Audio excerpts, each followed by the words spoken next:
March 11th, 1959, in Miami Beach, Florida, a diver by the name of Bob Wall, who gave marine life tours using a glass-bottomed boat where he would dive around 35 feet below the surface and point out aquatic animals and sea life to tourists staring down through the glass flooring. During one of these tours, Bob would begin to investigate a large underwater cave. Upon entering the cave, a creature with a pointed head and dollar-sized eyes would begin to emerge.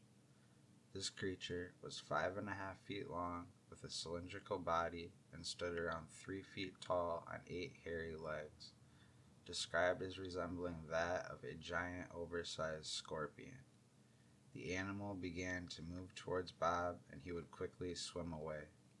The following day, the Miami Aquarium would send a team of divers to the location. However, they would not find anything, and Bob's encounter still remains as the only reported sighting. The news media would go on to name this creature Specs. Research investigator Mark A. Hall believes Specs could be an evolved Euryptid. Euryptids are informally referred to as sea scorpions. They are part of a group of arthropods that went extinct around 467 million years ago.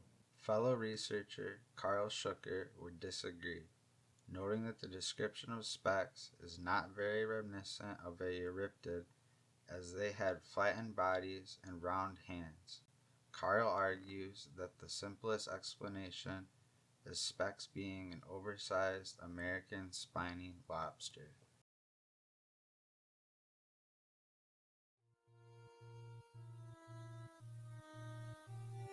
On Saturday, March 24th, 1962, in the waters around Pensacola, Florida, 16-year-old Edward Brian McLeary and his 4 friends, Warren Sally Jr., who was 17, Eric Royal, who was 16, Larry Bill, who was 15, and 14-year-old Bradford Rice, would board a 7-foot rubber Air Force life raft to sail out to the USS Massachusetts. The USS Massachusetts was a decommissioned battleship that had been purposely sunk by naval fire in 1921. It's still a famous place to this day among scuba divers who explore shipwrecks. The kids would take turns paddling towards this shipwreck. They would make it quite a ways out, and that is when the weather would begin to take a turn for the worse. Wind speeds rapidly increased, white caps formed on the waves, and the skies had become dark and cloudy. The children agreed to abandon their search and head back to shore. However, the tide would begin to carry them further out into the ocean. 2 of the boys jumped out of the raft in an attempt to push it while the other 2 rowed. This proved to be unsuccessful. Another boat would begin to drive past, and the boys attempted to wave it down, but the boat did not see them. The group of children eventually drifted towards a giant buoy, but the waves were so powerful that they were slamming the buoy into their raft. The kids would hop onto the buoy to get the water out of their raft and avoid being further damaged by the buoy. After entering the raft, the current would begin to pull them further out to sea, and by this point they were further out than the USS Massachusetts. After some time, the rain and waves subsided, and a thick fog would begin to roll in. Edward McLeary, who would go on to publish about this incident in the May 1965 edition of Fate magazine, wrote, "Not a wave rippled, not a fish broke water, and not a seagull called." The boys were stranded at sea. They were scared, and they were beginning to think that they were going to die. Cleary wrote that Eric Raoul assured everybody that they would be okay. Suddenly, Larry Bill said, "Shh, I hear a boat or something." As they listened, the water became unusually warm. The air began to fill with the odor of dead fish. They heard a large splash about 40 feet away, and the waves created was big enough to cascade over the raft. They heard a second splash, and through the dense fog they were able to make out an object, that looked like a telephone pole with a light on top, sticking roughly 10 feet out of the water. The object suddenly began to bend in half and dive back under the water. There was silence, and then a high-pitched whine began to emerge from the fog. The boys panicked, put on diving fins, and dove into the water and began to swim back to the wreck of the USS Massachusetts. The surface of the water was covered in patches of brown, crusty slime. Behind them they could hear splashing and hissing. The fog was beginning to clear. Unfortunately, the waves were beginning to pick back up. It would start raining again. They began to hear a scream. Warren cried out that the creature has Brad. His voice would suddenly be cut off. McLeary yelled back to Brad and Warren, but there was no response. Bill, Eric, and Edward McLeary continued swimming. Some time would pass while swimming, and McLeary would realize that Bill was no longer with them. Lightning would flash, and McLeary could see the USS Massachusetts, along with Eric, swimming towards it a little ways ahead of him. Suddenly, the telephone pole-like creature surfaced next to Eric. Edward McLeary could see that the creature had two small eyes. The creature opened its mouth, grabbed Eric, and disappeared below the surface. Edward McLeary did not remember how, but he did eventually make it back to shore. He made his way to the Pensacola Naval Base Hospital, where he told his story to the Director of Search and Rescue, who informed McLeary that none of his friends had been found. E. McGovern, another member of the Search and Rescue Unit who overheard the story, told Edward McLeary, "The sea has a lot of secrets. I believe you, but there's not much else that I can do." A body would wash ashore a week later, which Edward McLeary identified as Bradford Rice.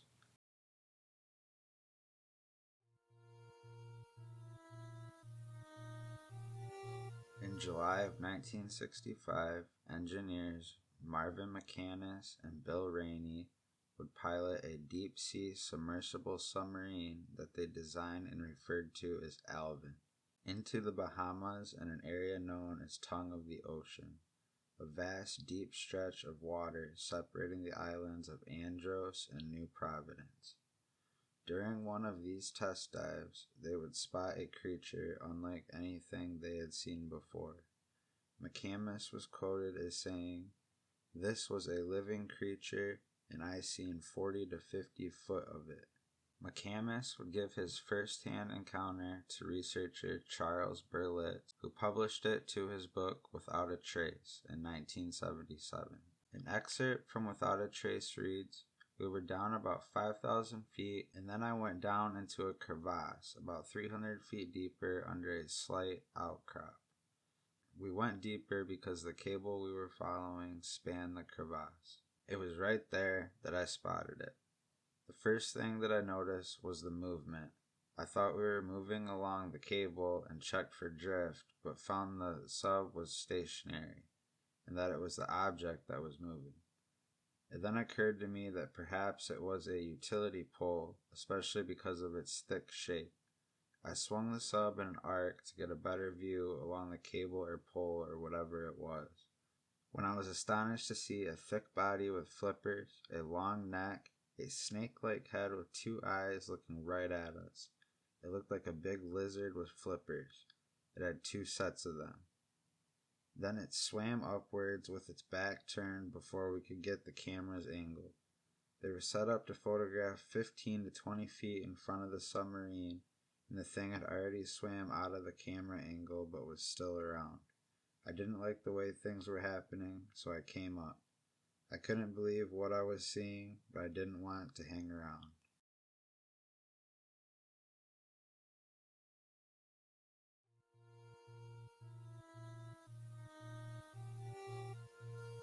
In July of 1897, the crew of a French gunboat named the Avalanche would be patrolling the waters of Ha Long Bay in northeast Vietnam.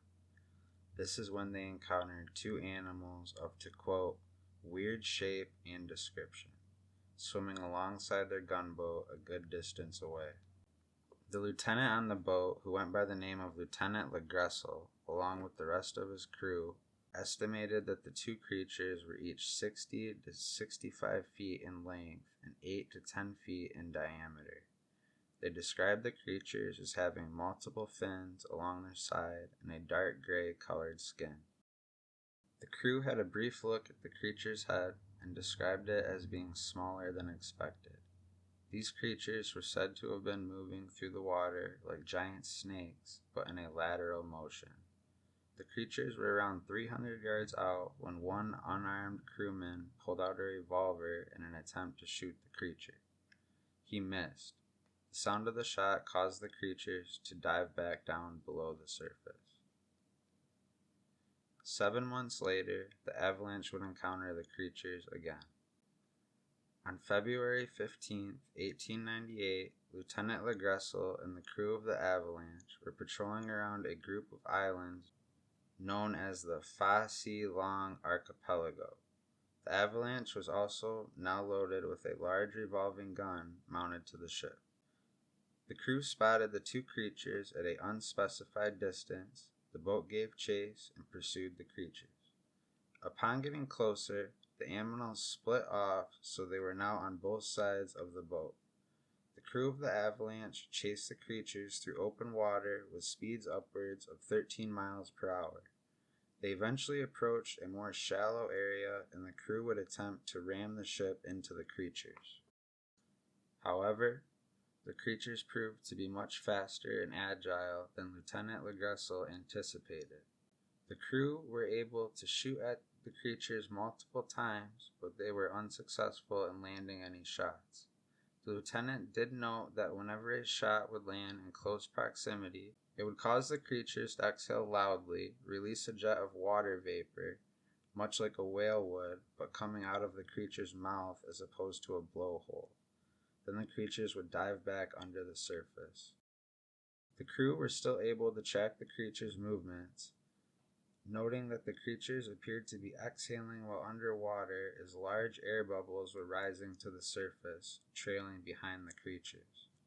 Lieutenant LeGressel and the crew of the Avalanche would chase the creatures for an estimated hour and a half. However, by this time it was beginning to get dark, so they had to give up their pursuit. The lieutenant noted that they would have continued if it wasn't for the nightfall.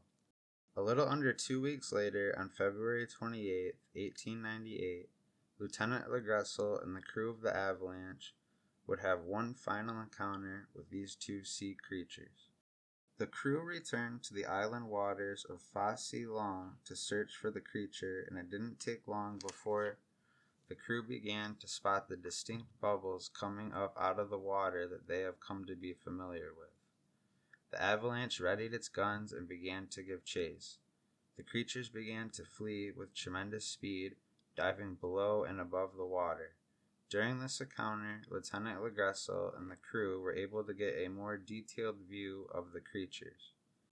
LeGressel later wrote that the head shape of both creatures looked almost seal-like in appearance, but much larger, and without a noticeable neck. The head sat on a snake-like body that moved vertically through the water, and often created the appearance of 3 humps on the surface. Lieutenant LeGressel said that if you were to not know that these creatures were long and serpent-like in appearance, you could almost be fooled into thinking the body shape was that of a whale due to the humps above the water. The crew continued to attempt to drive the creatures into shallower water. However, the creatures were easily able to turn faster than the ship and would speed past back into the deeper water.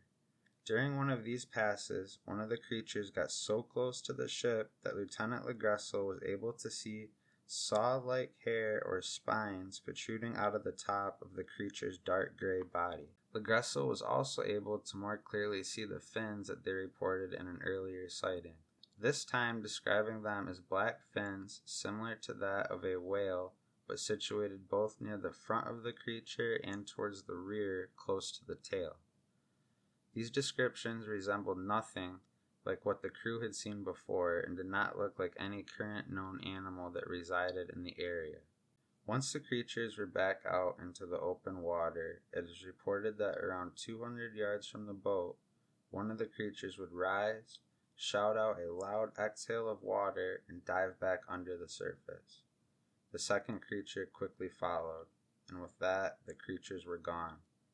This final pursuit was claimed to have lasted nearly 35 minutes, and it was the last time that this pair of creatures would be encountered.